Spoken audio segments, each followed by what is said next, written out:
ভালোবাসার সংজ্ঞা হচ্ছে, ভালোবাসার ডেফিনেশনটা হচ্ছে যে আপনি যাকে পছন্দ করেন, যাকে আপনি ভালোবাসেন, তাকে আপনি কতটুকু বোঝেন। এটা হলো ভালোবাসার ডেফিনেশন। আপনি তাকে বোঝেন কিনা, আপনি তার স্বপ্নের পাশে অংশীদার হতে পারছেন কিনা, তার যে লাইফের অ্যাম্বিশন, এখানে আপনি তার পাশে সাথ দিতে পারছেন কিনা, তার হাত ধরে থাকতে পারছেন কিনা, সে হোঁচট খেলে আপনি তার পাশে থাকতে পারছেন কিনা, হ্যাঁ, সে খারাপ সময় পার করলে আপনি তাকে সাপোর্ট দিতে পারছেন কিনা, আপনি তাকে কনফিডেন্স দিচ্ছেন কিনা। এগুলো ভালোবাসা।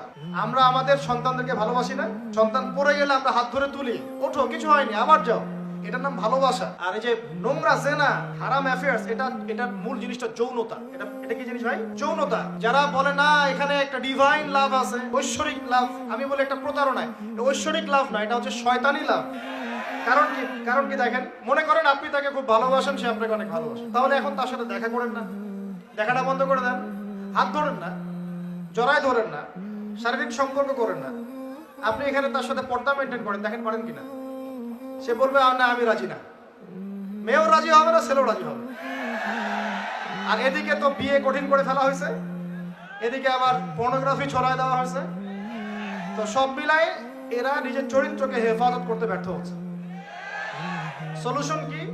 সলিউশন হচ্ছে ভালো কাজে ব্যস্ত থাকা, নামাজ ঠিকঠাক মতো পড়া, কোরআনকে সময় দেয়া, রিজিকের সোর্স তৈরি করে আল্লাহর কাছে একজন নেককার মেয়ে চেয়ে নেয়া, এবং দিনদারিতে দেখে একটা মেয়েকে বিয়ে করে ফেলা।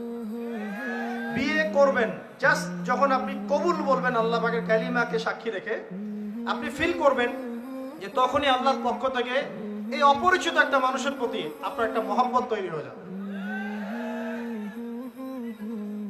এটাই ভালোবাসা, এটাই ভালোবাসা। আর এটা আল্লাহ রাব্বুল আলামিন সূরা রুমের মধ্যে বলেছেন। সূরা রুমে আল্লাহ বলেছেন ওয়াজআলা বাইনাহুম মাওয়াদ্দাতা ওয়া রাহমা, আমি আল্লাহ তাদের মাঝখানে মহব্বত এবং ভালোবাসা সৃষ্টি করে দিই। আল্লাহু আকবার। আল্লাহ সৃষ্টি করে দেন। আমাদের নানীদেরকে দেখবেন, নানা নাই, দাদা নাই, দাদি নানীদেরকে দেখবেন, বলবে না আমি আমার স্বামীর ভিটা ছেড়ে কোথাও যাব না, বলে না?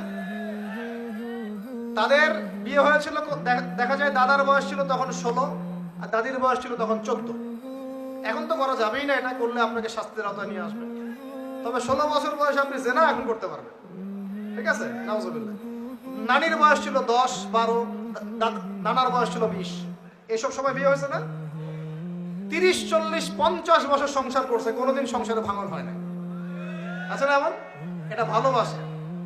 একজন আরেকজনের সম্মান বুঝতে শেখা, একজন আরেকজনের পাশে থাকা, একজন আরেকজনের স্বপ্নে পাশে থাকা, হোঁচট খেয়ে পড়ে গেলেও হাত ধরে উঠানো, পিছন থেকে কনফিডেন্স দেওয়া, তাকে বোঝা, রেসপেক্ট করা, সবচেয়ে বড় কথা বিশ্বাস করা। কি করা? ভিতর থেকে বিশ্বাসটাই হচ্ছে ভালোবাসার সবচেয়ে বড় নিদর্শন। বিশ্বাস নাই, এখানে ভালোবাসার কোনো দাবি নাই। তো যেটা আপনি মাদকে যেদিক দিয়ে গিয়েছেন, এটা একটা জেনার রাস্তা ছিল। কিসের রাস্তা ভাই? শয়তান আপনাকে নিয়ে গেম খেলেছে।